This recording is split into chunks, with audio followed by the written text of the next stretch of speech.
This is a video about roosters and rooster problems, rooster challenges. So on this farm we have too many roosters, and I'm going to take you through and introduce you to the roosters and tell you about them and what their issues are, what their challenges are. And we're going to start off with this guy right here. This is Tiny Jr.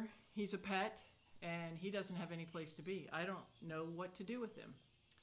He's a Freedom Ranger, which is a meat breed, and he was raised by some friends, little girls, him and actually his brother or nestmate.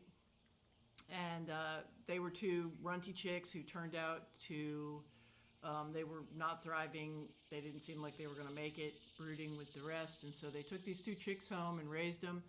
And unfortunately, they both turned out to be roosters. And I promised the little girls that they could come back to the farm. And so here they are. And foolishly, I thought, well, you know, a meat breed is not going to be as tough as a laying breed like the barred rock rooster we have out there. And that's true. They're pretty gentle and all that, but they're still roosters, and they want to breed hens, and they weigh a ton. This guy, they're close to 9 pounds at 5 months old, and they're just getting sexually mature, and the hens cannot hold up to him. So this guy has no place to be in the world. And it's a real problem. I mean, it's a problem that everybody faces when you start off with chickens, that you're going to have roosters, especially if you buy straight run chicks or you hatch eggs. You're going to have roosters, and you need to have a plan for roosters. You do not need more than one rooster with your flock, and you really don't even need one rooster. You don't need any roosters, but roosters do protect the hens, and if you want fertile eggs, you're going to need a rooster. But the fact of the matter is that, easy buddy, is that roosters are a pain in the neck. Sometimes they go after you, like our older crooked beak barred rock rooster does. I mean, look at this guy. He's closing his eyes. He likes to be pet. He's letting me hold him. It's terrible.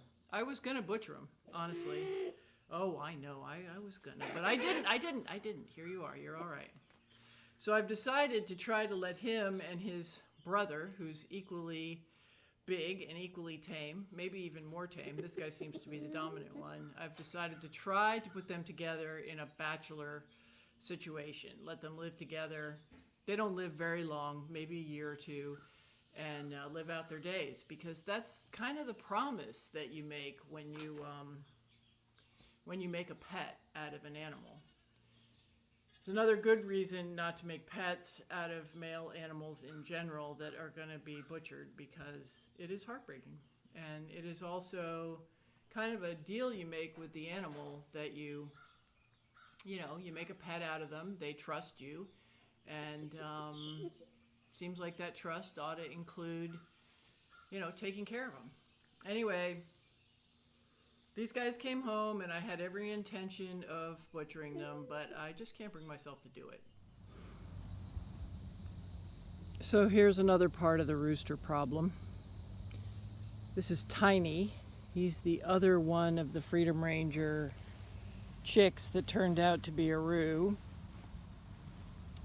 And he is also a great big 8 or 9 pound rooster.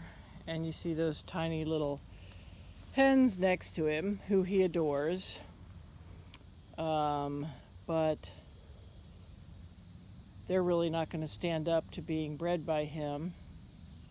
The little barred rock girl there in the back has already got all the feathers torn off of her back, as you can see, and it's just not looking like a recipe for success.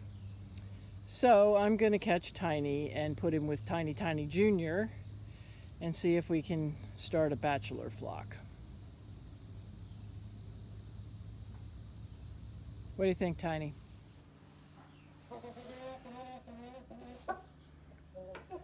So this is the master plan for tonight. I've got the brothers one in a crate. They're in a horse stall here. And I put a great big dog crate in there. And I've got them in a horse stall in the barn. And I've brought a great big gigantic dog crate in here. And put Tiny in the dog crate.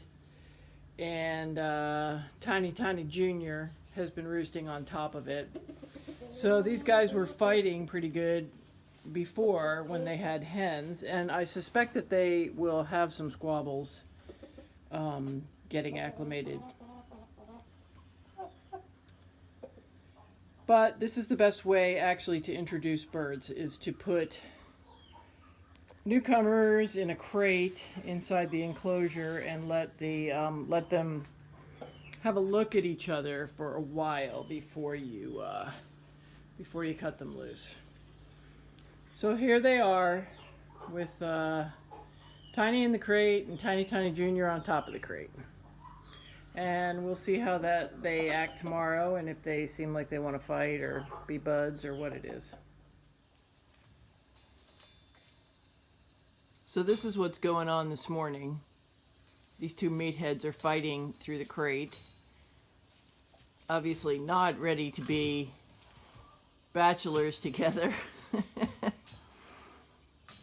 Listen, guys, I'm trying to come up with an idea for you, and you're not making it look very possible. Awesome.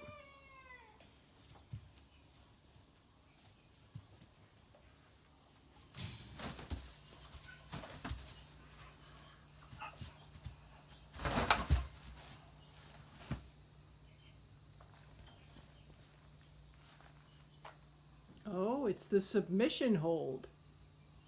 Just like the guy described. You're holding him down?